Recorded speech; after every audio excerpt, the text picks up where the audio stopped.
হাসান সাহেব শিয়াবকে নিয়ে হলরুমে চলে আসে, কিন্তু এসে যা দেখে সেটার জন্য মোটেও প্রস্তুত ছিল না।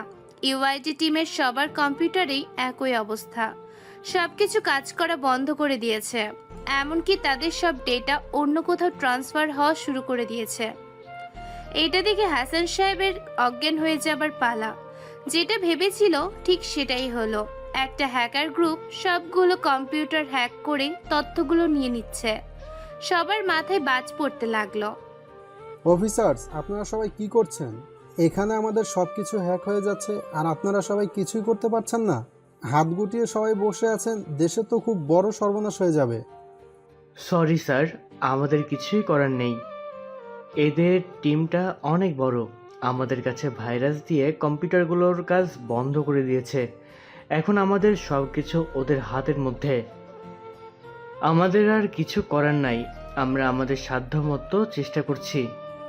না, এটা কোনোভাবেই হতে পারে না। আমার এক্ষুনি মাহফুজকে চাই। মাহফুজের উপর আমার পুরোপুরি বিশ্বাস আছে, ওই আমাদের সব কিছু ঠিক করে দিতে পারবে। আমাদের সংস্থার জন্য মাহফুজ একাই পুরো একটা টিমের মতো। শিহাব, আমি এক্ষুনি মাহফুজকে এখানে দেখতে চাই। Okay sir. শিয়াব তাড়াতাড়ি করে মাহফুজকে ফোন করে, তারপর এখানেই সবকিছু খুলে বলে। মাহফুজ, তুই তাড়াতাড়ি এখানে চলে আয়। আমি জানি তুই আমাদের টিমের সমান, এখানে না আসলে অনেক বড় ক্ষতি হয়ে যাবে। মাহফুজ কথা বলা শেষ করে অফিসের দিকে রওনা দেয়। একটু পরেই পৌঁছে যায় রিসিভ করার জন্য। আগে থেকেই হাসান সাহেবের পার্সোনাল অ্যাসিস্ট্যান্ট রাকিব দাঁড়িয়েছিল। রাকিব, এখানে কি হয়েছে আমাকে বলো তো। বস, এখানে আমরা কাজ করতেছিলাম, হঠাৎ করে একদল হ্যাকার আমাদের সিস্টেম হ্যাক করে ফেলে। আমরা তাদের আইপি অ্যাড্রেস হ্যাক করার চেষ্টা করলাম, কিন্তু সেখানে প্রচুর আইপি অ্যাড্রেস দেখলাম যা এখন হ্যাক করা সম্ভব নয়। ওকে, চলো কি হয়েছে দেখে নিই। দুজন মিলে ভিতরে যেতেই হাসান সাহেব মাহফুজের কাছে চলে আসে। মাহফুজ, তাড়াতাড়ি আসো, এখন একমাত্র তুমিই আমাদের ভরসা। সব কিছুই তো আমাদের হাতের বাইরে চলে যাচ্ছে, এদের হ্যাকিং কোডগুলো কিছুই বুঝতে পারছি না। ওকে, কোনো চিন্তা করবেন না, আমি দেখছি কি করা যায়।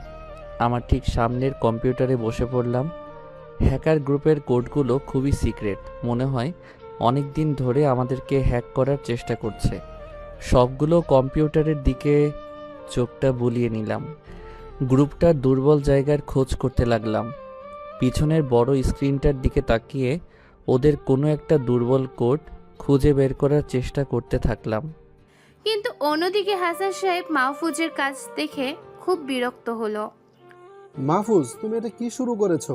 যেখানে আমরা সবাই পড়ে আছি যে কিভাবে সব ঠিক করব, সেখানে তুমি কোনো কাজ না করে একদিকে তাকিয়ে আছো। হাসান সাহেবের কথায় কোনো রেসপন্স দেয় না, নিজের মতো কাজ করে যাচ্ছে। বেশ কিছুক্ষণ পরে হুট করেই কম্পিউটারে বসে যায়। এই শিহাব, এক গ্লাস ঠান্ডা মিল্কশেক নিয়ে আয় তো। হ্যাঁ, তুই ওয়েট কর, আমি এক্ষুনি নিয়ে আসছি। মাহফুজ নিজের কাজে বসে যায়। কম্পিউটারের দিকে তাকিয়ে একটু মুচকি হাসি দেয়, কারণ হ্যাকারদের দুর্বল আইপি পেয়ে গেছে।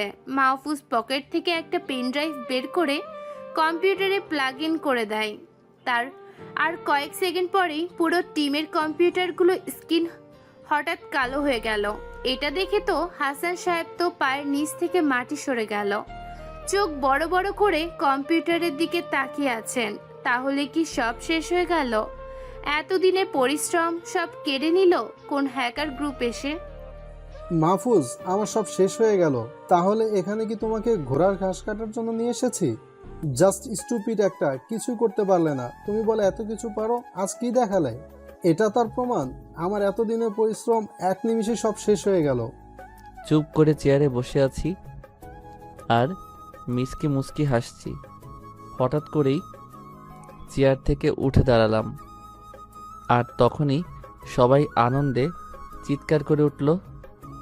হাসান স্যার, আমাদের কম্পিউটারগুলো অন হয়ে গেছে, সব তথ্য আবার ব্যাক হতে শুরু করেছে। হ্যাকারদের কাছেও কোনো কপি ফাইল যেতে পারে নাই, আবার সব কিছু ঠিক হয়ে গেছে। হাসান সাহেব মাহফুজের দিকে অবাক হয়ে তাকালো। মাহফুজও মুচকি একটা হাসি দিয়ে বসে পড়ল। কিন্তু এটা কিভাবে সম্ভব? মাহফুজ, তুমি এটা কি করে সম্ভব করলে?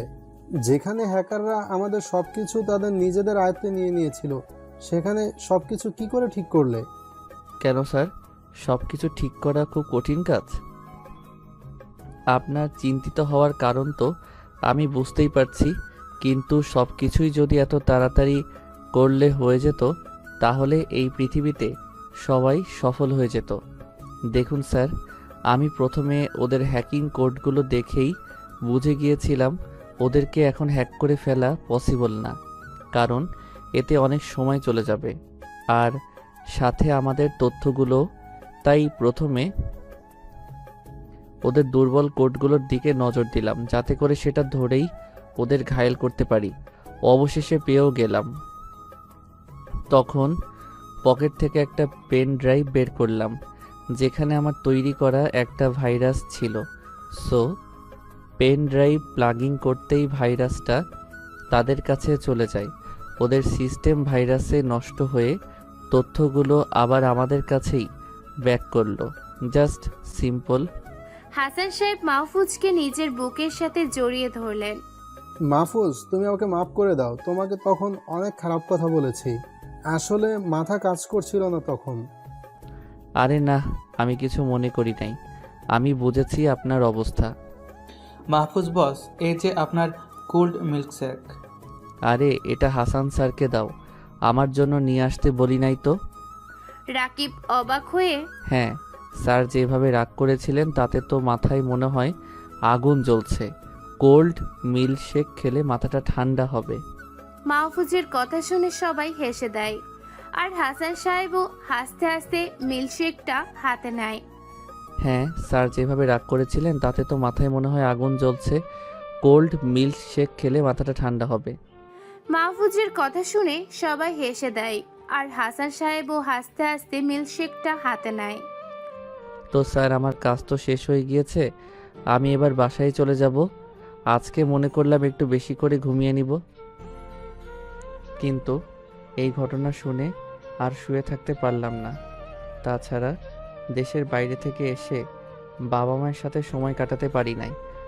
ও, সেটা এমনি বললেই পারতে, এত কিছু বলার দরকার ছিল না। তুমি সব দিক থেকেই স্বাধীন, যেটাই করবে না কেন আমরা সবসময় সাপোর্ট দেব। যাও, বাসায় চলে যাও। ওকে স্যার, প্রয়োজন হলে আবার তাক দিবেন। নিজের সর্বোচ্চ দিয়ে চেষ্টা করব। তারপর সবার থেকে বিদায় নিয়ে বাসার দিকে রওনা দিলাম। অফিসে আসার আগে আম্মু বলেছিল যে বিরিয়ানি রান্না করছে, তাই পেটের ভিতরে ইঁদুর লাফালাফি করছে। কিছুক্ষণ পরে মাহফুজ বাসায় এসে যায়। দরজায় কলিং বেল দিতেই দরজা খুলে যায়। মাহফুজ তাকিয়ে দেখে সামনে নিশি দাঁড়িয়ে আছে। নিশি মাহফুজের ছোট বোন। কিরে বাদর, তোর কি কাজ শেষ হলো? হ্যাঁ, কাজ তো শেষ হয়েছে, বাট আমাকে এই বাদর বলা বন্ধ করবি কবে? বলতে পারবি আমাকে? কিছুক্ষণ কি যেন ভাবলো।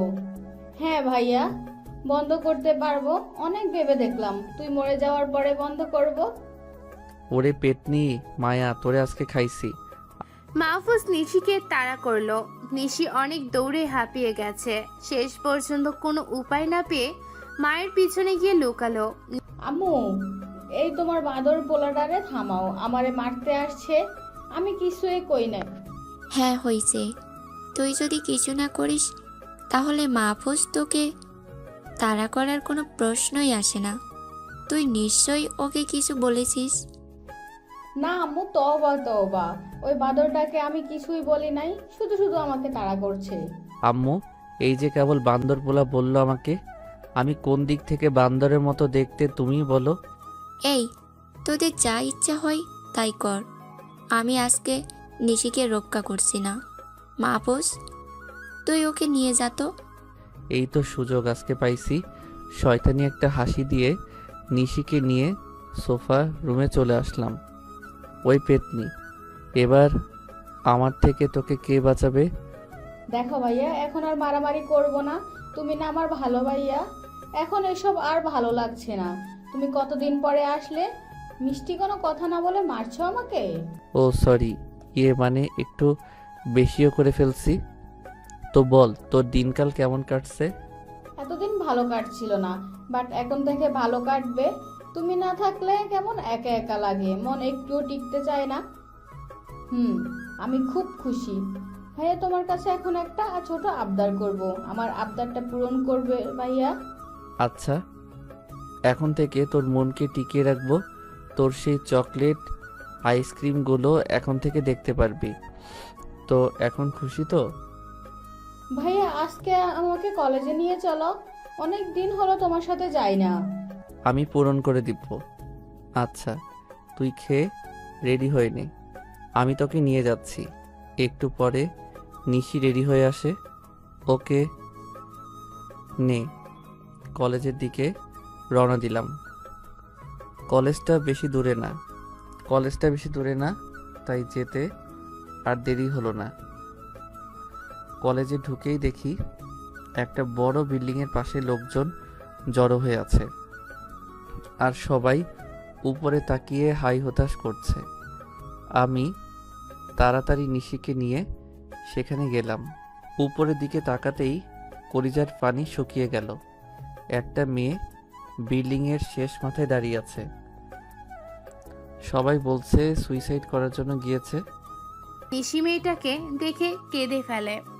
ভাইয়া তুমি সীমাকে বাঁচিয়ে দাও, সীমা আমার একমাত্র বেস্ট ফ্রেন্ড। সীমা আত্মহত্যা করলে আমি নিজেকে ক্ষমা করতে পারবো না। ভাইয়া সীমা কোনো কারণ ছাড়া এরকম করতে পারে না, তুমি প্লিজ ওকে বাঁচিয়ে নাও। নিশির কথা শুনে আমার আর মন টিকলো না। নিশিকে দাঁড় করিয়ে রেখে দৌড়ে বিল্ডিংয়ে উঠতে লাগলাম। নিচের লোকেরা বারবার সীমাকে নেমে আসতে বলছে আর পিছিয়ে যেতে বলছে, কিছু সীমা কোনো কথাই শুনছে না। এদিকে মাহফুজ লিফট দিয়ে অল্প সময়ের মধ্যে ছাদে পৌঁছে যায়। মাহফুজের পায়ের শব্দ পেয়ে সীমা পিছন ফিরে তাকায়। এই কে আপনি? এখানে কি জন্য এসেছেন? চলে যান এখান থেকে, আমি আর নিজেকে বাঁচিয়ে রাখতে চাই না। এখান থেকে এক্ষুনি চলে যান, না গেলে আমি ছাপ দিয়ে দেব। এই পাগলি মেয়ে, দেখো এরকম করো না। তুমি আমাকে বলো কি হয়েছে, আমি তোমার সমস্যা ঠিক করে দিব। দেখো তুমি ভুল পথে আগাচ্ছ, এটা তোমার আসল পথ নয়। তোমার সামনে আরও কত উজ্জ্বল ভবিষ্যৎ রয়েছে। তাছাড়া তোমার বেস্ট ফ্রেন্ড নিশি তোমার জন্য নিচে কান্না করছে। দেখো তুমি এই কাজটা করলে নিশি খুব কষ্ট পাবে। কথা বলতে বলতে সীমার দিকে এগোতে থাকলাম। আমার সামনে উজ্জ্বল ভবিষ্যৎ আছে, এই কথা আপনাকে কে বললো? আমার সামনে উজ্জ্বল ভবিষ্যৎ কিছুক্ষণের মধ্যে নেটে ছড়িয়ে পড়বে, যা আমার জীবনে কলঙ্ক বয়ে আনবে, তাছাড়া কিছুই না। আর আমার শরীরের ভিডিও নেটে ছড়ানোর আগেই নিজেকে শেষ করে ফেলবো, যাতে আমার বাকিটা জীবনে কালো ছায়া না নেমে আসে। কথাগুলো বলেই মেয়েটা ছাদ থেকে ঝাঁপ দেয় আর নিচে থাকা লোকজনের হুঁশ উড়ে যায়। কিন্তু মেয়েটা ছাদ থেকে পড়তে পারে না, তাই আগেই মাহফুজ মেয়েটাকে ধরে ফেলে। সীমা মাহফুজকে এলো পাথারি মারতে থাকে। এই তুই আমাকে বাঁচালি কেন? আমাকে ছেড়ে দে বলছি, এই জীবন আমি আর রাখবো না, আমার বেঁচে থাকার কোনো অধিকারই নেই। অনেক কষ্ট করে সীমাকে শান্ত করলাম। এই পাগলি মেয়ে, আগে শান্ত হও। আমি তোমাকে কথা দিলাম তোমার সব কিছু ঠিক করে দিব। সীমা কান্না করে দেয়। আপনি আমার সব কিছু কীভাবে ঠিক করবেন? হ্যাঁ, এতক্ষণে মনে হয় আমার নগ্ন ভিডিও কোন সাইডে চলে গেছে, ফেসবুক সহ আরও সব জায়গায় চলে গেছে। এখন লোকজন আমাকে দেখবে আর খারাপ নজরে দেখবে। আমি বেঁচে থাকলেও প্রতিটা মুহূর্তে মৃত্যুর স্বাদ ভোগ করব। মেয়েটার কথা শুনে কথা বলার ভাষা হারিয়ে ফেললাম। এই মেয়ের নগ্ন শরীরের ভিডিও আবার কে রেকর্ড করে নেট দুনিয়ায় ছেড়ে দিবে?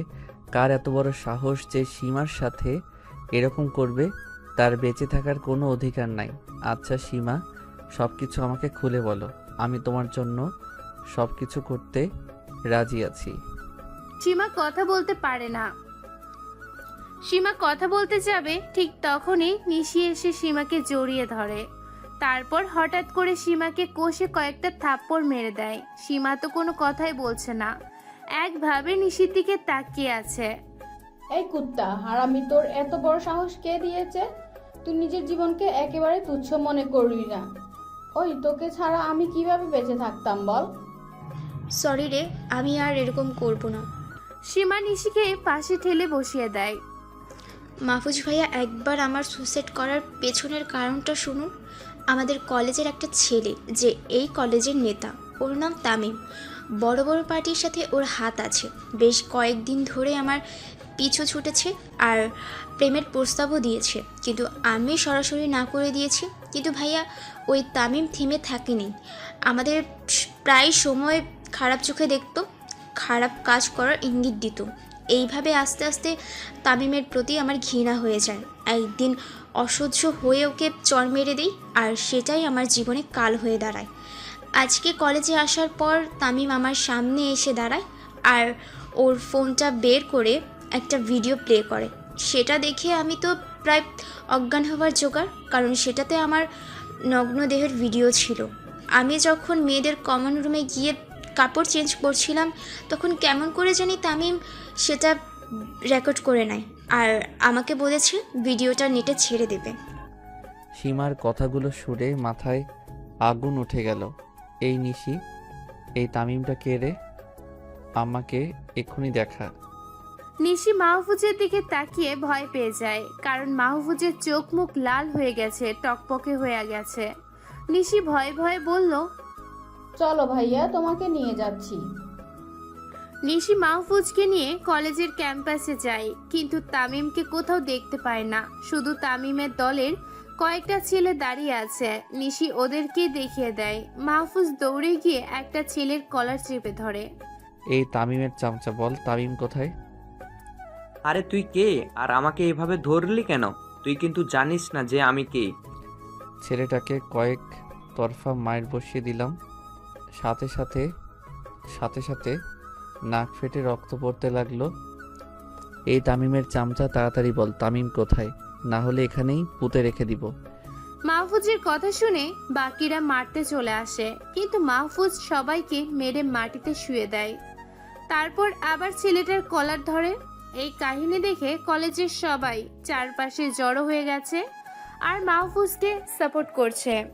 এই চামচা, তামিম কোথায় তাই বল। বলছি আমাকে আর মেরো না প্লিজ। একটু আগেই তামিম ওর বাসায় গেছে, কি বলে একটা ভিডিও নেটে আপলোড দিবে, তাই চলে গেছে। ছেলেটার কথা শুনে আরো কয়েক ঘা বসিয়ে দিলাম। জ্ঞান হারিয়ে মাটিতে পড়ে গেল, কিন্তু মাথায় তো তামিমের বিষয়টা ঘুরপাক খাচ্ছে। এক্ষুনি ওর ফোনটা হ্যাক করে ভিডিও ডিলিট করতে হবে। তামিমের চামচার থেকে তামিমের ফোন নম্বর নিলাম। এই নিশি, গাড়ি থেকে ল্যাপটপ নিয়ে আয়। নিশি দৌড়ে গিয়ে ল্যাপটপ নিয়ে চলে আসে। আর একটু দেরি না করে ল্যাপটপ নিয়ে বসে গেলাম, কারণ তামিমের ফোনটাকে হ্যাক করতে হবে, না হলে সীমার অনেক বড় ক্ষতি হয়ে যাবে। সীমার দিকে তাকিয়ে দেখি ভয়ে কুঁকড়ে আছে। এই পাগলি, ভয় পাস না, ওর অবস্থা আমি এক্ষুনি খারাপ করছি। কিছুক্ষণের মধ্যেই মাহফুজ তামিমের ফোনের আইপি অ্যাড্রেস হ্যাক করে ফেলে। তারপর পুরো ফোনটাকে নিজের কবজায় নিয়ে আসে। সীমা নিজের হাত দিয়ে সে ভিডিও ডিলিট করে। সীমা একটা শান্তির হাসি দেয় ভিডিওটা ডিলিট করে।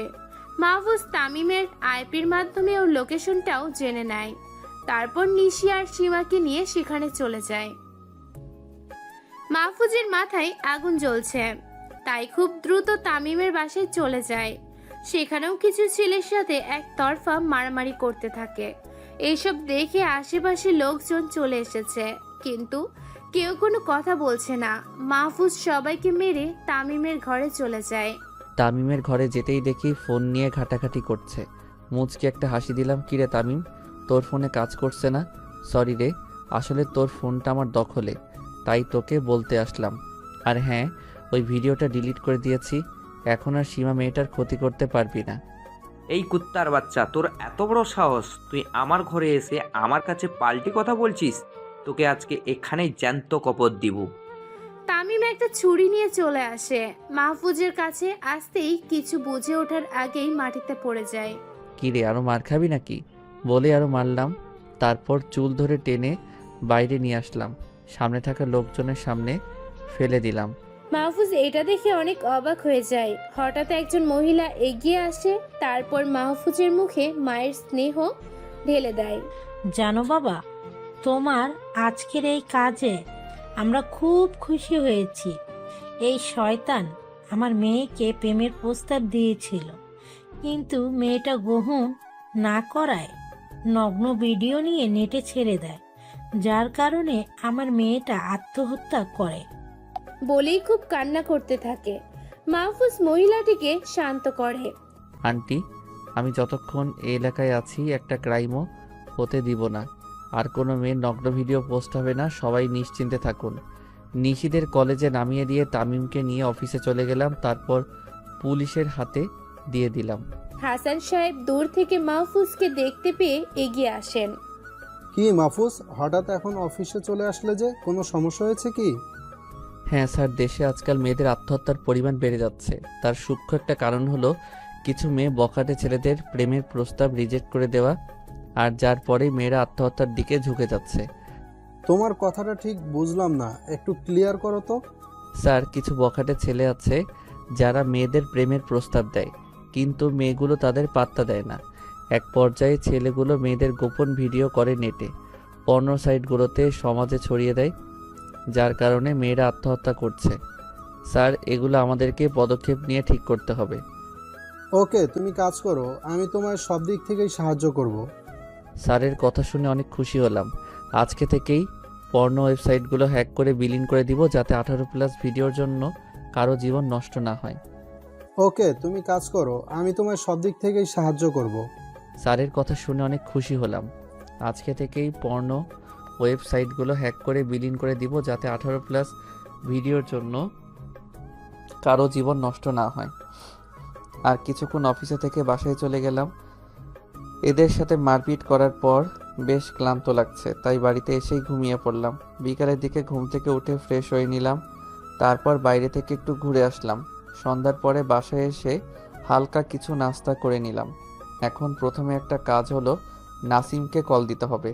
ওর সাথে কথা না বলে এগোতে পারবো না, কারণ আমি যে সাইটগুলোকে হ্যাক করব সেগুলোর জন্য কারোর তো সাহায্য লাগবে।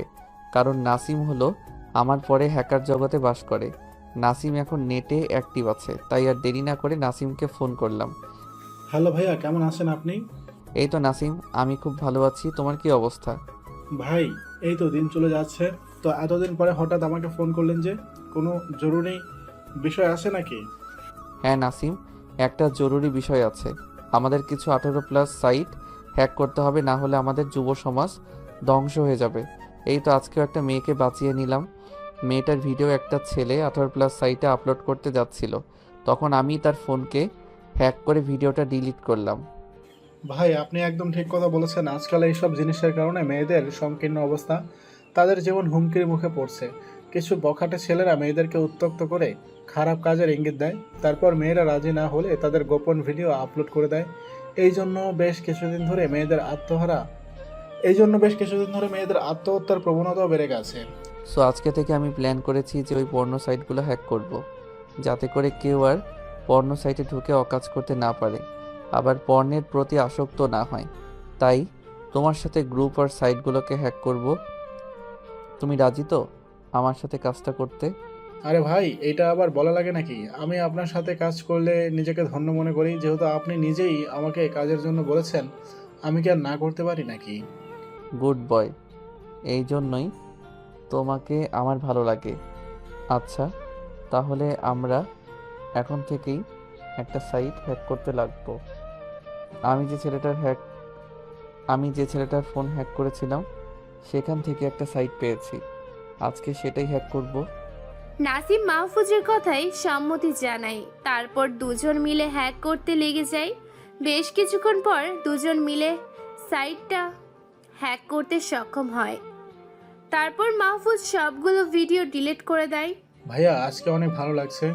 মনে হচ্ছে আমাদের হ্যাকিং জগতের সব থেকে ভালো কাজটি আজকে করলাম। সত্যি আপনার সাথে থেকে নিজে অনুভব করতে পারছি। ওকে, তোমার কথা শুনে আমারও খুশি লাগছে। তাহলে এখন ঘুমিয়ে পড়ি, কালকে আবার অফিসে যেতে হবে। মাহফুজ ফোনটা কেটে দিয়ে ঘুমিয়ে পড়ে। সকালবেলায় একটু দেরি করেই ঘুম থেকে ওঠে। মাহফুজের আম্মু ডেকে দেয়নি, কারণ গতকাল মাহফুজের ঘরের লাইট রাত প্রায় 3টা পর্যন্ত অন ছিল। মাহফুজের আম্মু বুঝে গিয়েছিল যে কোনো কাজে নিশ্চয়ই ভেঙে যায়। আলতো করে তাকিয়ে দেখে সূর্যের আলো মুখে এসে পড়ছে। তারপর ওয়াশরুম থেকে ফ্রেশ হয়ে নিচে চলে যায়, কিন্তু হঠাৎ করেই কারোর সাথে ধাক্কা খেয়ে সোফার উপরে গিয়ে পড়ে। পাশে তাকিয়ে দেখে একটা মেয়ে ঠিক পাশেই পড়ে রয়েছে। মেয়েটার দিকে অবাক হয়ে তাকিয়ে থাকলাম, কারণ মেয়েটাকে দেখতে খুব সুন্দর লাগছে। একবার দেখেই তো প্রেমে পড়ে গেলাম মনে হচ্ছে। না, কী সব ভাবছি। আগে গিয়ে মেয়েটাকে উঠাই তো। মেয়েটার কাছে গিয়ে হাত ধরে টেনে উঠালাম। সরি, আপনাকে আমি দেখতে পাই নাই। আপনার কি ব্যথা লেগেছে নাকি? আরে না, কোনো সমস্যা নাই, আমার ব্যথা লাগে নাই, কিন্তু তোমাকে তো চিনতে পারলাম না। মেয়েটা কথা বলতে যাবে তখনই নিশি এসে মেয়েটার মুখ চেপে ধরে। থাক আপু, তোমাকে আর কথা বলতে হবে না, এমনি খাটাসটার সাথে ধাক্কা লেগেছে। তোমার পরিচয় আমি দিয়ে দিচ্ছি। এ ভাইয়া, এটা হলো আমার বান্ধবীর মেয়ে। এখানে আজকে সকালে এসেছে, অনেক বলে বলে আপুকে নিয়ে এসেছি। আপু তো আসতে চাইছিল না। ও আচ্ছা, আমি আরও ভাবলাম আমাদের বাসায় আবার এটা কে আসলো। যাক, ভালোই হলো, তোর আজাইরা গল্প শোনানোর জন্য একটা মানুষকে পেয়ে গেলি। নিশি মাহফুজের কানের কাছে মুখ নিয়ে, ভাইয়া রে, এইটা শুধু আমার গল্প শোনার মানুষই না, তোর গল্প শোনানোর মানুষ বানিয়ে দিব, ভাবিও হতে পারে আমার। বলে নিশি একটা দুষ্ট হাসি দিল। মাহফুজ নিশির কথা শুনে তো চোখ আমার চড়ক গাছে উঠে গেল। আরে নিশি, বলেটা কি? এই সারা আপু, তুমি এখন আম্মুর কাছে যাও, আমি এই পুদ্দুটার সাথে একটু কথা বলবো। সারা নিশির কথায় মাথা নেড়ে চলে যায়। তো নিশি মহারানী, এইবার বলুন আপনি কি বলতে চান। আপনার সঙ্গী তো চলে গেল। হ্যাঁ রে বাবা, বলার জন্যই তো আপুকে পাঠিয়ে দিলাম। এখন সোফায় বস, তারপর বলছি। মাহফুজ নিয়ে সোফায় বসে যায়। শুন ভাইয়া, এইটা হলো আমার বান্ধবীর মেয়ে, কেবল অনার্স 3য় বর্ষে পড়ে। দেখতে একদম পরীর মতো, আমার ভাইটার সাথে ভালোই মানাবে। তাছাড়া আনি আপুর সাথে কথা বলে দেখেছি, একদম নরম মনের মানুষ, সবার উপকার করে, মনে কোনো হিংসা নাই, আবার সবাইকে অনেক যত্ন করতে পারে। নিশির প্রত্যেকটা কথা শুনে অবাক হয়ে যাচ্ছি। মেয়েটা বলে কি? আমার সাথে বলে ভালো মানাবে? কি রে নিশি, তুই কি আমাকে বিয়ে নামক ভেজালে ফেলাতে চাচ্ছিস নাকি? কি বললে, বিয়ে মানে ভেজাল? আরে আপুকে একবার জীবনসঙ্গী করে নাও, দেখবে ওসব কিচ্ছু মনে হবে না। তোর বিয়ে নিয়ে তুই থাক, আমার এই সিঙ্গেল লাইফই ভালো, কোনো প্যারা নাই। আর বিয়ের পরে আজ তো একখান বোঝা ঘাড়ের পর চেপে বসবে, তাতে কোনো শান্তি খুঁজে পাবো না। এখন যেরকম চিল করে কোনো কিছু করতে পারছি, বিয়ের পরে সেটা হবে অন্যের তাবেদারি খাটতে হবে। আমি এখানে নাই, তুই সরে যা তো, আমাকে যেতে দে। মাহফুজ নিশিকে ধাক্কা দিয়ে এক দৌড়ে সেখান থেকে নিজের রুমে চলে আসে। নিশিও মাহফুজকে আটকে রাখতে পারে না, কিন্তু নিশি মনে মনে সিদ্ধান্ত নিয়ে নেয় যেভাবেই হোক সারাকে তার ভাবি করে নিয়ে আসবে। নিশির থেকে মুক্ত হয়ে ঘরে এসে বসলাম, তখনই নাসিমের ফোন আসলো। ফোনটা পিক করলাম। হ্যাঁ নাসিম, বলো কি অবস্থা? ভাই, আমরা গতকাল রাতে যে সাইটটাকে হ্যাক করলাম, সেখানে তো রীতিমতো সারা পড়ে গেছে। সেই সাইটের মালিক সব কিছু করেছে সাইটটা ফিরিয়ে নিয়ে আসার জন্য। এতে তো আমার দারুণ আরাম লাগছে ভাই। শুধু একটা সাইট হ্যাক করে বসে থাকলেই হবে না, আরও যত সব সাইটের নাম আমার জানি, সব কয়টাকেই হ্যাক করব। এই সাইটগুলোর জন্য অনেক মুসলিম ছেলেমেয়েরা পাপ কাজ করছে, চোখের গুনাহ করছে। মেয়েদের নগ্ন শরীর দেখলেই চোখের কবিরা গুনাহ হয়। আমাদেরকে সকল মুসলিমদের সাহায্য করতে হবে। জি ভাই, আপনি ঠিকই বলেছেন। এখন এটা বাদ দিন, আপনি খাওয়া দাওয়া করেছেন? না, এখন খেতে যাব। আচ্ছা, আপনি খেয়ে আসেন, তারপর আমরা আবার সাইটগুলোকে হ্যাক করব। ঠিক আছে, তুমি একটু অপেক্ষা করো, আমি খেয়ে আসি। তারপর নাসিমের ফোনটা কেটে দিয়ে নিচে খেতে চলে গেলাম। খাবার শেষ করে আবার নিজের রুমে চলে আসলাম। তারপর নাসিমের সাথে পর্ন সাইটগুলো হ্যাক করতে শুরু করলাম। আজকে পুরো 2টা সাইট হ্যাক করে নিজেদের আয়ত্তে নিয়ে চলে আসলাম। সাথে সাথে 18+ সাইটগুলোতে হইচই বেঁধে গেল। সাব বুঝে গিয়েছে যে তাদের সাইটগুলো কেউ হ্যাক করতে শুরু করেছে। সাইটের মালিকদের মাথায় হাত পড়ে গেল, কেউ কিছু বুঝে উঠতে পারছে না যে হ্যাক করছেটা কে। ভাই, আমরা সফল হয়েছি। আমরা সবার মনে ভয় ঢুকিয়ে দিতে পারছি। এবার মনে হয় আমাদের দেশের মৃত্যুর সংখ্যা কমে যাবে আর সবাই এই পাপ কাজ থেকে ফিরে আসতে পারবে। তবে অনেকেই আমাদের উপর প্রচুর রেগে যাবে, আমাদের দেখতে পারবে না। সেটাতে আমাদের কিছু আসে যায় না। আমরা ভালো কাজ করছি, এটাই আমাদের লক্ষ্য। So go forward. নাসিমের সাথে কাজগুলো শেষ করে অফিসের দিকে রওনা দিলাম। কিছুক্ষণ পর অফিসে পৌঁছে গেলাম। সবাই নিজেদের কাজে ব্যস্ত। একজন আমার কাছে এসে বলল যে সে আমাকে তার কেবিনে ডেকেছে।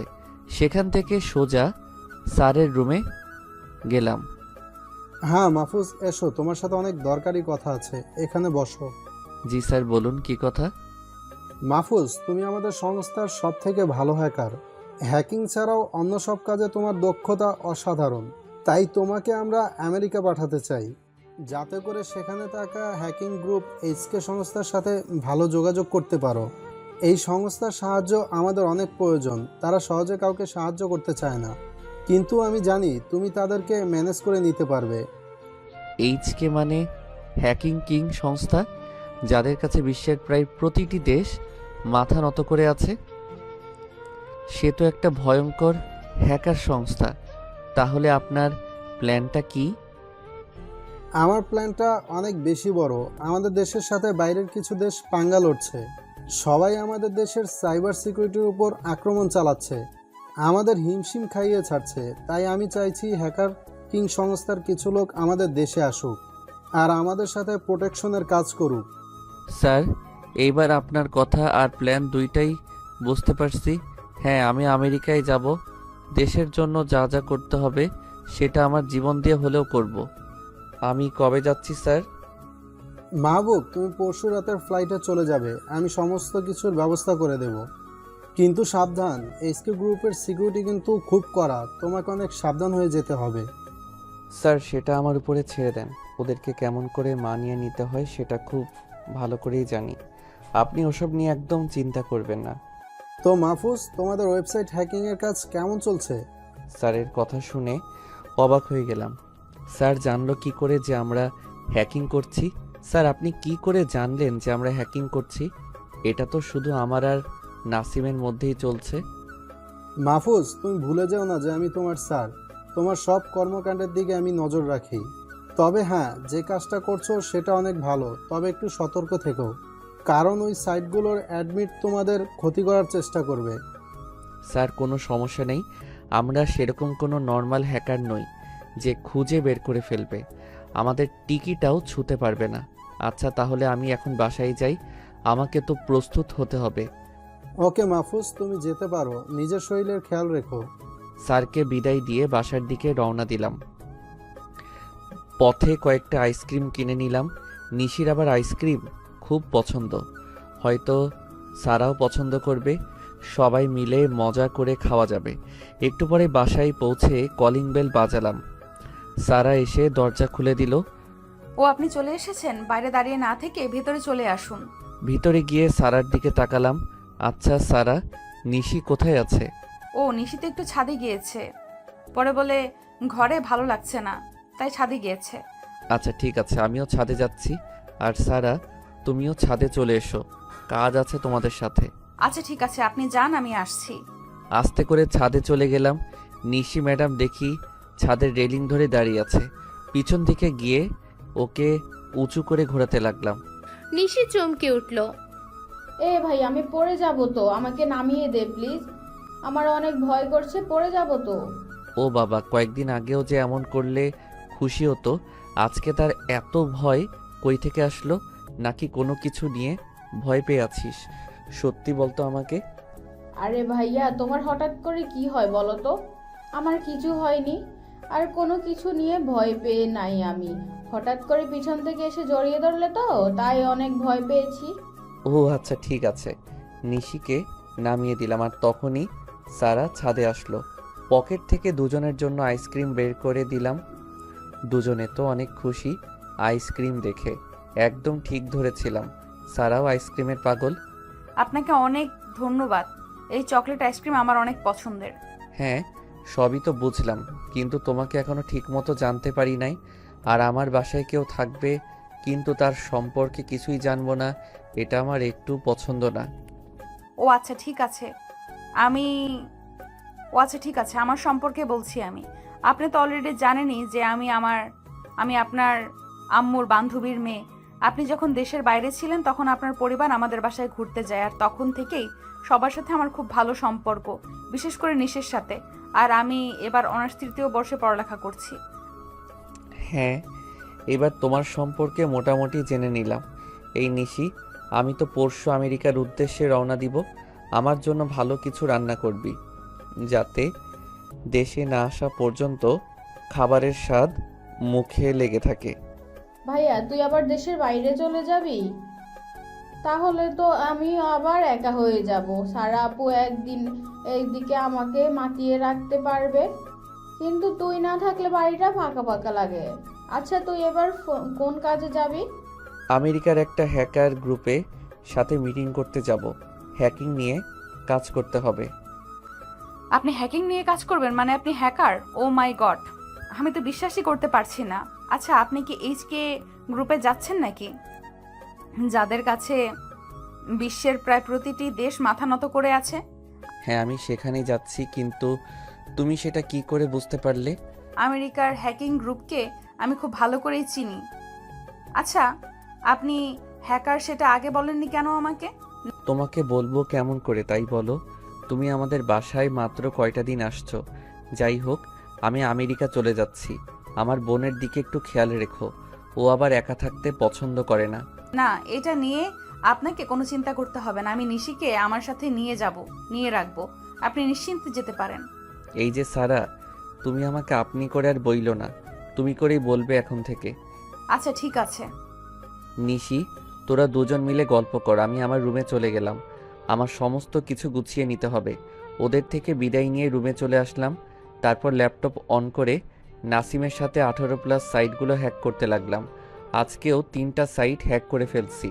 মনের মধ্যে অনেক শান্তি লাগছে। সমস্ত কাজ শেষ করতেই স্যারের ফোন আসলো। জি স্যার, বলুন কি সাহায্য লাগবে? না মাহফুজ, আমার কোনো সাহায্য লাগবে না। তোমাকে ফোন করেছি কারণ তোমার পাসপোর্ট রেডি হয়ে গেছে। পরশু তুমি আমেরিকা যাবে আমাদের একজন গোপন এজেন্ট হয়ে। তোমার আইডি কার্ড দেখালেই ওদের আন্ডারগ্রাউন্ড অফিসে তোমাকে নিয়ে যাবে। তাছাড়া তোমাকে ওরা বন্দি করে ফেলবে। যেভাবেই হোক ওদেরকে ম্যানেজ করে আমাদের দেশে আসার জন্য অনুরোধ করবে। একবার যদি ওদের কয়েকজন হ্যাকারকে নিয়ে আসতে পারো তাহলে সব সমস্যা শেষ করে ফেলতে পারবো। স্যার, আপনি কোনো চিন্তা করবেন না। আমি জানি কিভাবে এসব সংস্থাকে নিজের কবজায় নিয়ে আসতে হয়। এমনভাবে কাজ করব যাতে করে সবাই আমার কাজের প্রশংসা করে। ওকে মাহফুজ, বেস্ট অফ লাক। তোমার উপর আমি সম্পূর্ণ বিশ্বাস রাখি, আর তুমি সফলভাবে কাজটা করে তারপরেই ফিরবে। স্যারের সাথে কথা বলে ফোনটা রেখে দিলাম। তারপর রাতের খাবার খেয়ে ঘুমের দেশে হারিয়ে গেলাম। সকালে উঠে ফ্রেশ হয়ে প্রথমে বাবা মায়ের কাছে চলে গেলাম। কেমন আছো তোমরা? এই তো ভালো আছি, তুই কেমন আছিস? এই তো আমিও ভালো আছি। তোমাদেরকে একটা কথা বলার জন্য এসেছি। আমরা জানি তুই কি কথা বলার জন্য এসেছিস। আচ্ছা তুই কি বলতো? বাড়িতে আসছিস মাত্র কয়টা দিন হলো, এর মধ্যে আবার আমেরিকা যাওয়ার কি মানে ছিল? আমাদের সাথে কি একটুও ভালো লাগে না সময় কাটাতে? আহা আম্মু, তুমি মন খারাপ করছো কেন? আমি তো আর নিজের জন্য যাচ্ছি না, এটা দেশের প্রতি আমার একটা কর্তব্য। আমি যে কাজ করি সেটা তো তোমরা জানোই। তাহলে আমাকে আটকে রাখবে? দেশটা বিপদে পড়ে যাবে তো। দেশকে রক্ষা করার জন্যই আমি এই রাস্তাটা বেছে নিয়েছি। সেই জন্যই তো আমি সবসময় গর্বিত হই, কিন্তু আমার মনও যে মানে না। যাই হোক, বাবা বল কি খাবি? আমি তোর জন্য সব কিছু রান্না করে দেব। আমি আমার সব পছন্দের জিনিসের নাম বললাম। তারপর সারাদিন নিশি আর সারার সাথে সময় কাটালাম। ওদেরকে নিয়ে কেনাকাটা করতে গেলাম। ওদেরকে খুশি দেখে আমারও খুশি লাগলো। পরদিন সকালবেলায় সবাইকে বিদায় দিয়ে অফিসে চলে আসলাম। সবাই আমাকে অভিনন্দন জানালো। তারপর হাসান স্যার আমাকে প্রয়োজনীয় সব কিছু দিয়ে ঠিক করে দিল। তারপর বিমানে গিয়ে উঠলাম। দীর্ঘ কয়েক ঘন্টা পর আমেরিকায় গিয়ে পৌঁছালাম। তারপর বিমান থেকে নেমে রেস্ট হাউসে চলে আসলাম। আমাকে রিসিভ করার জন্য আগে থেকে একজন লোককে রাখা হয়েছিল, কিন্তু রেস্ট হাউস থেকে বের হতেই বাঁধল বিপত্তি। আমাকে দুজন পুলিশ আটকে দিল। হ্যাঁ man, show me your passport please. পুলিশের কথা শুনে অবাক হয়ে গেলাম। আরে পাগল হয়ে গেল নাকি? পাসপোর্ট ছাড়া কি কেউ বিমানে আসতে পারে নাকি? পুলিশের কথা শুনে রাগ হয়ে গেল, তবুও শান্তভাবে জিজ্ঞাসা করে বসলাম, excuse me, why do you want to see my passport? Do you think that I am a criminal and I don't have any passport? ক্ষমা করবেন আমাকে, আপনি কেন আমার পাসপোর্টটা দেখতে চাচ্ছেন? আপনি কি মনে করেন যে আমি একজন ক্রিমিনাল এবং আমার কাছে কোনো পাসপোর্ট নাই? You are going to wrong, I just went to see your passport. তুমি ভুল করছো, আমি শুধু তোমার পাসপোর্টটা দেখতে চেয়েছি। বলেই পুলিশটা মাহফুজের কাঁধে ঝুলানো ব্যাগে হাত দিতে গেল। পুলিশের সাহস দেখে আমি অবাক হয়ে গেলাম। হুট করে একজন যাত্রীর ব্যাগে হাত ঢুকানো কোনো পুলিশের রুলসের মধ্যে নাই। আমি খপ করে পুলিশের হাত ধরে ফেললাম। সাথে সাথে আশেপাশের সবাই আমাদের দিকে তাকালো। বুঝতে পারলাম আর বেশিক্ষণ এখানে থাকলে বিপদ হতে পারে, তাই পুলিশের কানের কাছে গিয়ে বললাম আমাকে তাদের চেকপোস্টে নিয়ে গিয়ে চেক করতে। পুলিশটি তাই করল, আমাকে তাদের সাথে চেকপোস্টে নিয়ে গেল। আমাকে যে ছেলেটা রিসিভ করতে এসেছিল সে বেশ ভয় পেয়ে গেল। আমি তাকে সান্ত্বনা দিলাম, hey boy, don't be worry, everything will be okay, but you have to wait some time and just see. ছেলেটা মাহফুজের কথায় সান্ত্বনা পেয়ে চুপ হয়ে গেল। তারপর পুলিশের সাথে চেকপোস্টে চলে গেল। একটা বিষয় আমি খুব ভালো করেই রিয়েলাইজ করেছিলাম, সেটা হলো আমার বস অনেক সাধারণ ড্রেস পরিয়ে দিয়ে আমাকে এখানে পাঠিয়েছে।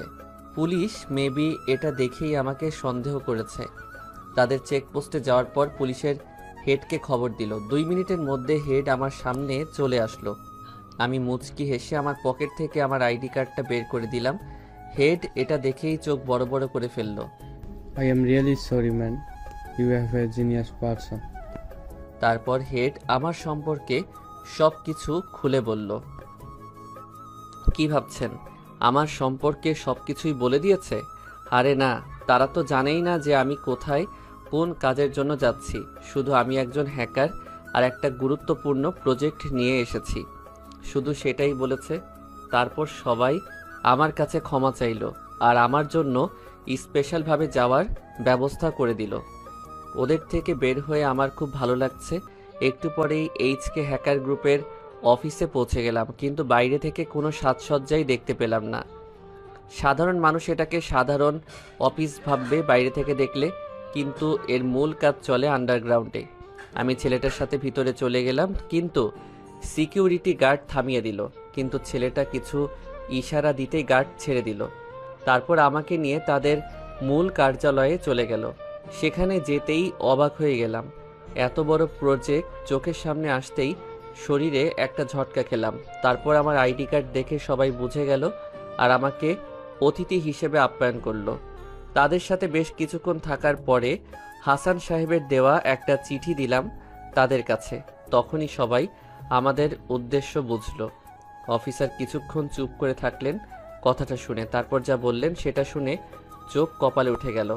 এই প্রতিষ্ঠানের সাথে এটা হলে বাকিগুলো কি করবে? শুনুন মাহফুজ সাহেব, আমাদের এই প্রতিষ্ঠানটি সরকারের একটি গোপনীয় সংস্থা হিসেবে কাজ করে।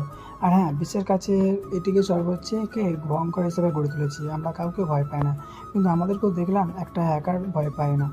যেখানে আমার সংস্থা সব থেকে ভয়ঙ্কর হ্যাকাররা কাজ করেছে, সেখানে তাদেরকে বুড়ি আঙুল দেখিয়ে আরেকটা হ্যাকার আমাদের ডেটা চুরি করে নিচ্ছে। এই জন্য একটু সমস্যায় আছি, বেশ চিন্তিত আছি। অফিসারের কথা শুনে থমকে গেলাম। স্যার, আপনাদের মতো সংস্থার ডেটা চুরি করছে, তাহলে আমাদের মতো ছোট সংস্থারা বাঁচবে কি করে? আরে চিন্তা করো না, হ্যাকার আমার মেন সার্ভারে প্রবেশ করতে পারে না। বেশ কিছু ছোটো ছোটো ডেটা চুরি করেছে, যেটা কোনো ব্যাপার না। কিন্তু আমাদের ভয় হচ্ছে যদি সেটা মেন ফাইলে ঢুকে যায়। তোমার সম্পর্কে তোমার বস আমাকে বলেছিল, তোমার উপরে সম্পূর্ণ ভরসা হয়ে গেছে আমার। তুমি একটু চেষ্টা করে দেখো যে হ্যাকারটাকে আটকাতে পারো কিনা, তাহলে তোমার জন্য সরকারের কাছে আবেদন করতে পারবো। এখন গিয়ে রেস্ট নাও, আর কিছু প্রয়োজন হলেই জানাবে। ওকে স্যার, আপনি যেমন বলবেন। তারপর একজন স্টাফ আমাকে ভিআইপি একটা রুমে নিয়ে গেল।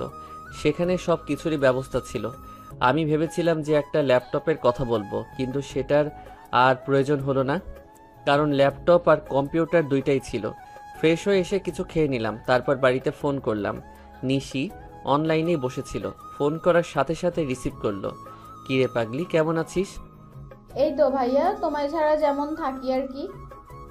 এই পাগলি, মন খারাপ করছিস কেন? আমি আর অল্প কয়েকদিনের মধ্যেই ফিরে আসব, তুই কোনো চিন্তা করিস না। আর মন খারাপ তো করবিই না। তুই মন খারাপ করে থাকলে এখানে আমার কাজে মন বসবে না। তোর সাথে তো সারা আছে, ওর সাথেই সময় কাটিয়ে নে। হ্যাঁ ভাইয়া, ভালো। সারা আপু একদম আমার মনের মতো, আমার সাথে বন্ধুর মতো চলাফেরা করে, আমার কখনো মন খারাপ হতে দেয় না। ভালো একজনকে কাছে পেয়েছি, তবে লাইফ টাইমের জন্য বানাতে পারলে ভালো হতো। কি ভাইয়া, রাজি তো? ওই নিশি, আবারও এই শুরু করলি? এখন কাছে থাকলে তোর ওই বাহারি চুলটা ঘুটে দিতাম। চুল তো না, যেন পেতনির মাথার লম্বা দাড়ি। ভাইয়া ভালো হবে বলছি, কিন্তু আমার চুলকে নিয়ে কোনো খারাপ কথা বললে আমি তোকে... থাক থাক, রেগে লাভ নাই। তুই তো আমার আদরের বোন, রাগলে কি তোকে ভালো দেখা যায় বল? বাই দ্য ওয়ে, বাবা মা কেমন আছে রে? হ্যাঁ ভাইয়া, বাবা মা দুজনেই খুব ভালো আছে, আর তোর দেশে ফিরে আসার অপেক্ষায় আছে। আচ্ছা এই নাও, আম্মু আসছে, কথা বলো। তারপর আম্মুর সাথে কথা বলে মন শান্ত হলো। বাবা এবং সারা এর সাথেও কথা বললাম। সবার সাথে কথা বলা শেষ করে ঘুমিয়ে পড়লাম। বিকেলবেলায় একজন স্টাফ এসে আমাকে ডেকে নিয়ে গেল। অফিসার আমার দিকে এগিয়ে আসলেন। হ্যালো মাহফুজ, আশা করি আমাদের আপন তোমার কাছে ভালো লেগেছে। তোমার সব কিছুর খবর আমি নিয়েছি। তোমার দক্ষতা শুনে আমার দেশের প্রধানমন্ত্রী খুশি হয়েছেন। সে তোমাকে একটা অফার করেছে, সেটা করতে পারলেই এখন থেকে হ্যাকার নিয়ে যেতে পারবে। জি স্যার, আমি সব রকমের অফারে রাজি আছি। আমাকে শুধু বলেন কি করতে হবে। তুমি আমাদের কয়েকজন অভিজ্ঞ হ্যাকারদের সাথে মিলে এই অচেনা হ্যাকারটাকে শেষ করবে। ওর আইপি অ্যাড্রেস নষ্ট করে দিয়ে লোকেশন ট্র্যাক করবে, আর সেই সরকারের হাতে ধরিয়ে দেওয়ার জন্য পিছন থেকে আমরা কাজ করব। জি স্যার, এটাতে আমি রাজি আছি। আমার টিমকে আমার কাছে দিয়ে দিন, আর কাজটি আমি এখনই শুরু করব। একটি রুম রেডি করেন আমার জন্য, আমি সেখানেই কাজ করব। অফিসার অল্প সময়ের মধ্যেই একটি রুম রেডি করে দেয়, আর এইচকে গ্রুপের সব থেকে ভয়ঙ্কর কয়েকজন হ্যাকারকে দিয়ে দেয়। ওদেরকে পেয়ে বেশ খুশি হলাম, কারণ সবাই আমার সাথে ভালোভাবে মিশতে পেরেছে। আর দেরি না করে সবার সাথে আমার মেইন কাজে বসে গেলাম। আমরা কাজ শুরু করতেই হ্যাকারটা দেখলাম আমাদের কাজে বাধা দিতে আসছে, কিন্তু বেচারা তো আর জানে না যে আজকেই তার শেষ দিন। আমার টিমের সাথে ফুল স্পিডে লেগে গেলাম। 15 মিনিটের মধ্যে হ্যাকারকে নিজেদের আয়ত্তে নিয়ে চলে আসলাম। তারপর ওর আইপি অ্যাড্রেস দিয়ে ও লোকেশন ট্র্যাক করে অফিসারদেরকে জানিয়ে দিলাম। তারপর ওর কম্পিউটার স্ক্রিনে ইয়োর টাইম ইজ ওভার লিখে দিলাম। আমার টিম মেম্বার ওর পুরো সার্ভার নষ্ট করে দিল। এখন আমার থেকে আর বেশি খুশি কেউ হবে না, কারণ এই প্রথম বাংলাদেশের জন্য এত বড় একটা সংস্থার পক্ষ হতে হ্যাকার নিয়ে যাচ্ছি। সাথে সাথে ফোন করে হাসান সাহেবকে কথাটা জানিয়ে দিলাম। স্যার তো কথাটা শুনে খুব খুশি হলো। মাহফুজ, তোমাকে যে আমি কি বলে ধন্যবাদ দেব সেটা জানি না, তবে আমাদের দেশের সরকারের পক্ষ থেকে তোমার জন্য পুরস্কার ব্যবস্থা করে দেব। স্যারের সাথে কথা বলা শেষ করে অফিসের সাথে দেখা করলাম। সবাই আমার প্রশংসা করে যাচ্ছে। একটা মডেল হয়ে গেলাম এই সংস্থার কাছে। আমার দেশের ফেরার ফ্লাইট আগামীকাল ঠিক করে ফেললাম। পরিবারের কাউকে জানালাম না যে আমি দেশে আসছি, কারণ সবাইকে বড় একটা সারপ্রাইজ দিব। মাহফুজ সাহেব, আপনি সত্যি আমাদের অনেক বড় একটা উপকার করলেন। আপনার কথা আমরা কখনোই বলতে পারবো না। স্যার, এমন করে বলবেন না। আপনারা আমার শিক্ষক। আপনাদের এই সামান্য বড় কাজটুকু করে দিতে পেরেছি, সেটাই আমার জন্য অনেক। আচ্ছা চলেন, আপনাকে এয়ারপোর্ট পর্যন্ত দিয়ে আসি। অফিসার মাহফুজকে নিয়ে এয়ারপোর্ট পর্যন্ত এগিয়ে দিতে আসে। সাথে কিছু হ্যাকারও আছে। সবার জন্যই পার্সোনাল ভিআইপি বিমানের ব্যবস্থা করা হয়েছে। মাহফুজ সবাইকে বিদায় দিয়ে দেশের দিকে রওনা দেয়। নিজের মনে যেন অন্যরকম একটা ফিল হচ্ছে। বাকি হ্যাকারগুলোও বেশ খুশি। কারণ তারা বেশ কয়েকবার বাংলাদেশের নাম শুনেছে কিন্তু যাওয়ার সুযোগ হয়নি। এই সুযোগ পেয়ে তারা অনেক খুশি। বেশ কয়েক ঘন্টার সফরের পর অবশেষে বিমানটি এসে বাংলাদেশ এয়ারপোর্টে ল্যান্ড করে। হাসান সাহেব আগে থেকেই তার টিম নিয়ে দাঁড়িয়েছিল। মাহফুজ আসতেই তাকে জড়িয়ে ধরলো। মাহফুজ, তোমাকে যে কি বলে ধন্যবাদ দেব তার ভাষা আমার নাই। এই পর্যন্ত কোনো দেশই তাদের জন্য এদের কাছ থেকে হ্যাকার নিয়ে আসতে পারে নাই, কিন্তু তুমি একমাত্র ব্যক্তি যে এদেরকে আমাদের দেশে নিয়ে আসতে পেরেছো। স্যার, আমি এখন অফিসে যেতে পারবো না, কারণ বাবা মা আর বোনটা আমার জন্য অপেক্ষা করছে। আমি পরে আপনার সাথে গিয়ে দেখা করব। ওকে, নো প্রবলেম, তোমার যেটা ভালো মনে হয় সেটাই করো। মাহফুজকে বিদায় দিয়ে বাকিদের নিয়ে অফিসে চলে যায়। সেখান থেকে সোজা বাসার দিকে রওনা দিলাম। নিশি আর সারার জন্য বেশি করে চকলেট নিয়ে নিলাম। তারপর অল্প কিছুক্ষণের মধ্যেই বাসায় পৌঁছালাম। নিশি আমাকে দেখেই দৌড়ে এসে জড়িয়ে ধরলো। আরে ভাইয়া, তুই এত তাড়াতাড়ি চলে আসবি, আমাকে আগে বলবি না? আমি তো মনে করেছিলাম আরো কয়েকদিন পরে আসবি। আজকে আমি সব থেকে বেশি খুশি। তোদেরকে সারপ্রাইজ দেওয়ার জন্যই কিছু না বলে চলে আসলাম। তারপর পকেট থেকে সব চকলেট বের করে দিয়ে দিলাম। নে, এগুলো ধর, তুই আর তোর সারা আপু মিলে খাবি। আরে নিশি মাহফুজের মুখ থেকে সারার কথা শুনে মুচকে একটা হাসি দেয়। কি ভাইয়া, হঠাৎ করে সারাপুর জন্য চকলেট নিয়ে আসলি? ব্যাপারটা কি? কোনো ব্যাপারই না। আগের দিন বাসায় চকলেট নিয়ে আসছিলাম, দেখলাম তোর মতো সারাও চকলেট খুব ভালোবাসে, তাই তো ওর জন্য কিনে নিয়ে আসলাম। তবে তুই যেটাই বলিস ভাইয়া, সারা আপু কিন্তু তোকে বেশ পছন্দ করে। তুই যাওয়ার পর থেকে অনেকবার তোর সম্পর্কে জানতে চেয়েছে। আমিও খোলাখুলি সব ডিটেলসে বলে দিয়েছি। হ্যাঁ, খুব ভালো করছস। নিশির পিছন থেকে বাবা মা আমাকে দেখেই চলে আসে। আম্মু মাহফুজকে জড়িয়ে ধরে। আরে বাবা, তুই আমাদেরকে না বলে আজকেই চলে আসলি যে? বলেই কান্না করে দেয়। জানিস তোর জন্য আমার মনটা কত খারাপ ছিল। এবার আমাদের কাছে অনেক দিন পর্যন্ত থাকবি। তোকে বিয়ে না দেওয়া পর্যন্ত দেশের বাইরে যেতে দেব না। আমি তোর জন্য ভালো একটা মেয়েও ঠিক করে রেখেছি। হ্যাঁ, কি বলো আম্মু? আমাকে না জানিয়ে বিয়ের জন্য মেয়ে ঠিক করে রেখেছো? না কেন রে, আমরা কি ভুল কোনো কাজ করছি নাকি? আব্বু, ভুল কাজ তো করো নাই, বাট আমার কি বিয়ে করার বয়স হয়েছে নাকি? নিশি এই কথা শুনে ধপ করে মাহফুজের কান টেনে ধরে। এই রামছাগল, কি বললি তুই? তোর বিয়ের বয়স হয় নাই? আবার কথাটা বলে দেখ তো। এই আম্মু, ওকে আমার কান ছেড়ে দিতে বলো। আমার ব্যথা লাগছে তো। হাত দিয়ে কান ছাড়াতে গেলাম, কিন্তু তখনই বাবা মায়ের পিছনে চোখ পড়লো। আর কোনো এক নেশা যেন আমাকে আঁকড়ে ধরলো, কারণ সারা একটা আকাশি রঙের শাড়ি পরে এসেছে। ওকে দেখেই তো আমার অজ্ঞান হবার পালা। মেয়েটা এমনিতেই দেখতে পরীর মতো, তারপর আবার আকাশি রঙের শাড়ি পরেছে, একদম জান্নাতি হুরের বর্ণনার মতো লাগছে। নিশি মাহফুজের এই বিষয়টা খেয়াল করে, তাই কান ছেড়ে দিয়ে সারার দিকে তাকায়। নিশিও অবাক হয়ে যায়, কারণ সেই একই রকম এরকম লোকে মাহফুজের সামনে সারাকে আসতে বলেছিল, কিন্তু নিশি নিজেও জানতো না সারা এইরকম অপরূপ লাগবে। মাহফুজকে কয়েকবার ধাক্কা দেয়, কিন্তু মাহফুজ এক নাগাড়ে সারার দিকে তাকিয়ে আছে। তখনই সারা বিষয়টা খেয়াল করে, লজ্জায় লাল হয়ে যায়।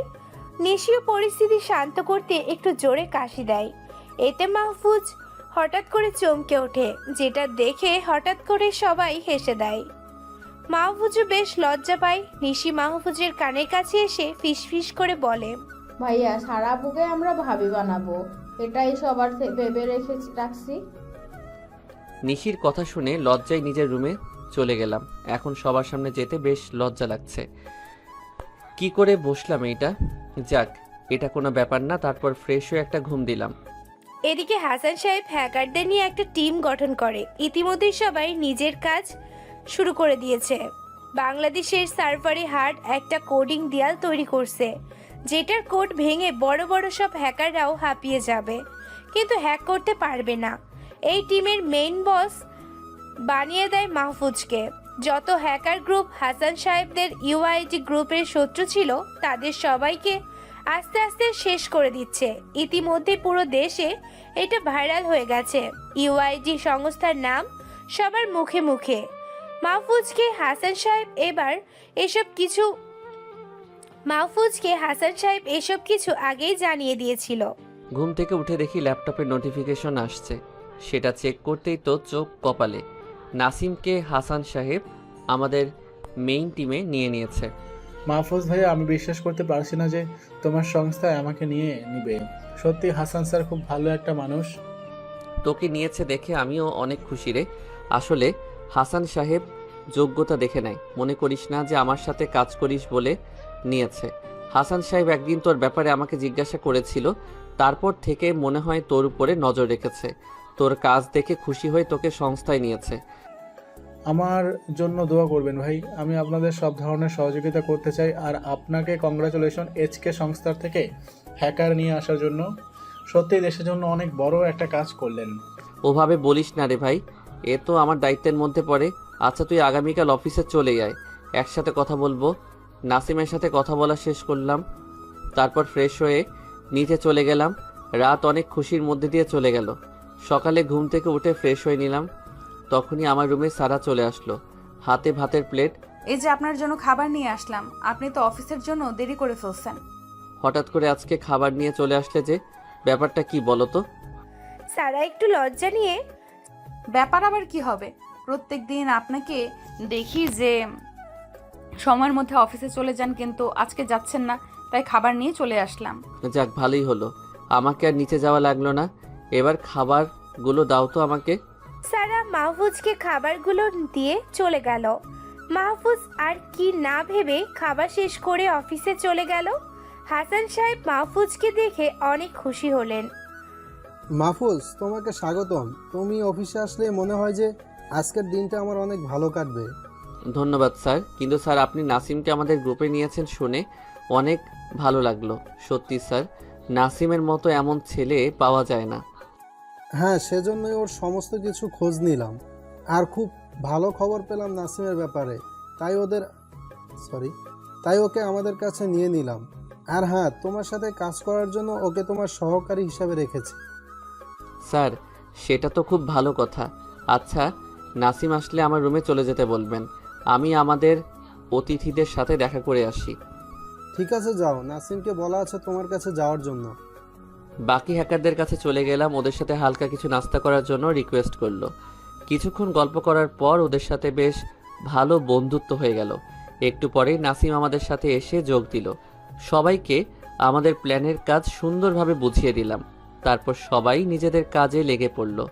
নাসিম তো প্রায় সব সময় আমার কাজে হেল্প করছে। কাজ শেষ করে বাসায় চলে আসলাম, তখনই বাবা মা তাদের রুমে যেতে বলল। তখনই তাদের সাথে কথা বলতে চলে গেলাম। আয় বাবা, আমাদের কাছে এসে বস। আচ্ছা বসছি। কি হয়েছে বলো? কিছু হয় নাই, তোর বিয়ে দিব তাই আর কি। দূর চাই, তুই চুপ কর তো একটু। আচ্ছা মাহফুজ, তুই তো এখন বিয়ে করার মতো উপযুক্ত হয়েছিস। তোকে একটা ভালো মেয়ের হাতে তুলে দিতে পারলেই আমাদের শান্তি। তুই কি এখন বিয়ে করতে রাজি? তোমাদের খুশির জন্য আমি সব কিছু করতে রাজি আছি। সেটা অনেক ভালো কথা। আচ্ছা এখন বল তো, সারা মেয়েটাকে তোর কেমন লাগে? কেমন আবার লাগবে? মেয়েটা তো অনেক ভালো, নম্র ভদ্র একটা মেয়ে, অনেক ভালো লাগে। আমি ভেবেছি সারা মেয়েটার সাথেই তোকে বিয়ে দেব। সারার আম্মু আমার বেস্ট ফ্রেন্ড ছিল, তাই দুই পরিবারের সম্পর্ক আরও ভালো করার জন্য আমি এই সিদ্ধান্ত নিয়েছি। সারাকেও ব্যাপারটা বলেছি, মেয়েটা রাজি আছে। কিন্তু তোর কি সিদ্ধান্ত বল? হ্যাঁ আম্মু, মেয়েটাকে আমারও অনেক পছন্দ। আমি এই বিয়েতে রাজি আছি। আচ্ছা, আমি একটু সারার সাথে গিয়ে কথা বলে আসি। তারপর সোজা সারার কাছে চলে গেলাম। এই মেয়ে, তুমি আমাকে পছন্দ করো? হ্যাঁ, অনেক আগে থেকেই পছন্দ করি। আমাকে বিয়ে করতে রাজি আছো? সারা লজ্জা মাখা মুখ নিয়ে হ্যাঁ, আমি রাজি আছি বলেই মাহফুজকে জড়িয়ে ধরলো। এই যে আপনারা এখানে কি করছেন এখনো? আগামী সপ্তাহে ওদের বিয়ে, সবাই দাওয়াত খেতে চলে আসবেন। আল্লাহ হাফেজ।